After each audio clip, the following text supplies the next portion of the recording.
Hello, my illuminated souls. Welcome in. Thank you for tuning in. Let's get a message for love, for the collective. What messages are here for us for love? So we're going to pull 3 cards and see what kind of messages come out. If we can receive any type of clarity or insight. Anything we may need to know. Any messages in regards to love for the collective. All right. So, the overall energy, we have the Knight of Discs. So, Knights are about action. They're about movement. This Knight of Discs is a stable knight. So there are other knights, like the Knight of Swords, who's kind of flighty. He's in and out. There's the Knight of Wands, who's rather lusty, and he's in and out a little bit sometimes. You know, then there's the Knight of Cups, who comes with romantic gestures, and he's a decent guy. But this Knight of Pentacles, he's a solid, stable individual who's coming with something substantial to offer. Right? So in a love reading, this is a good sign to me.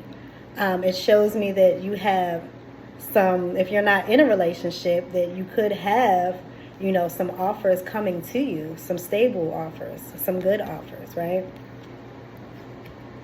Or, you know, if you're in a relationship, this could just be y'all building and moving forward, right?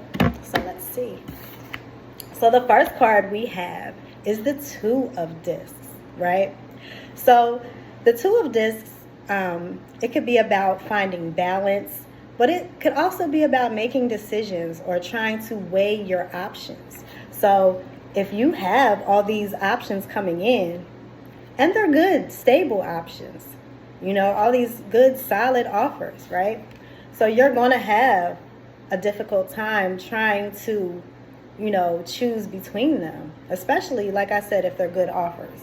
Because it's easy to choose between a good and a bad, but if you have good offers, multiple good offers, you know, it's hard sometimes to make this decision.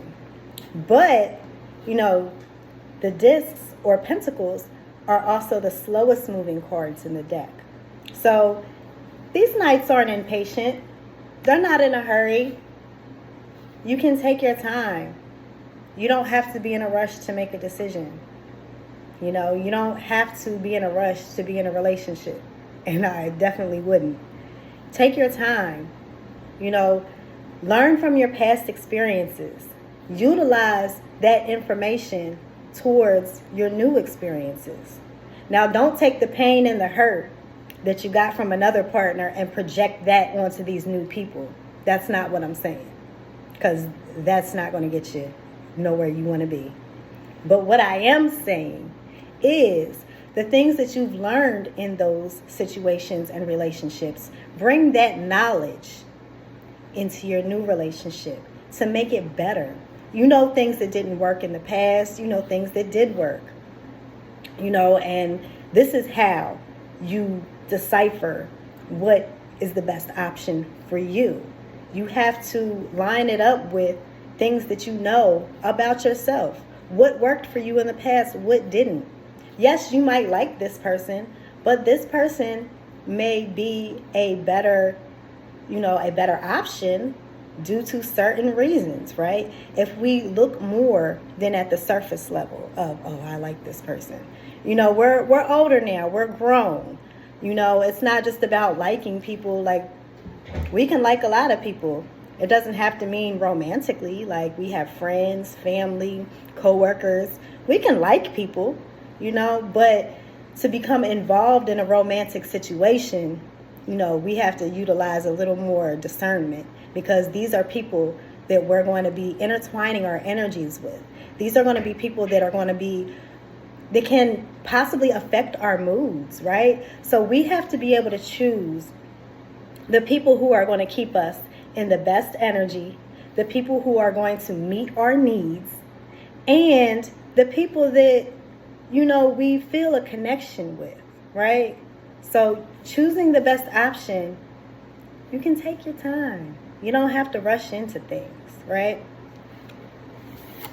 And then we have the Six of Cups. So the Six of Cups is like nostalgia, reminiscing. So you could have, people coming back from the past, trying to reunite with you. Some of these offers could be people from your past, right? But like I said, when you're weighing these pros and cons, you have to remember, are we marking all these boxes? Like, not that we're going to put people in a box because, we want to live outside the lines. But, are they checking off the boxes as far as, are my needs being met? Are they honest? Are they trustworthy? Or is this going, whatever your list consists of, right? So when you're trying to debate and decide, just because this person, y'all have a great bond and y'all have history and y'all have time together and you probably care about this person, that does not mean that they're the best option for you. What other things happened in this relationship? How did they treat you? Were your needs being met? So use your discernment here. Like when you're trying to pick and choose between these options, right? And then you don't even necessarily have to pick and choose, right? You can just live your life the way that you decide, the way that you feel is fine. And sometimes people will make those decisions for you if they want to be in your life or not, right? And then we have the Nine of Pentacles, which kind of goes along with what I just said, right? Because the Nine of Pentacles is about being independent and being wealthy and abundant in your own right, right? So, she's out here in this garden. She has all this wealth and abundance surrounding her. She's alone, but she's not lonely, because she's found herself. So, when you're going through all of this, one of those options, don't forget, is also yourself. Like I said, you don't have to pick a partner.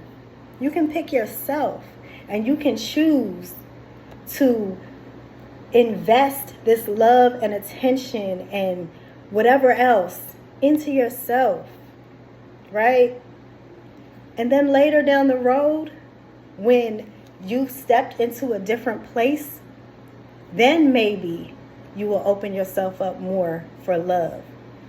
So maybe that's why you're in this stage right now. You're trying to decide between this and that, and maybe it's not about deciding between lovers. Because at the end of the day, if that's somebody that's really for you, they will wait for you. They will be there when you are ready. So there's no need to rush into anything. There's no need to hurry up and choose or hurry up and decide. Choose yourself. Always choose yourself first. And everything else and everybody else will fall into place. You decide how people will treat you by how you treat yourself. All right, y'all. I hope y'all got some good insight and some clarity and some messages out of this. So I will see you soon. Much love, blessings, and abundance to you all. And I'll be talking to you.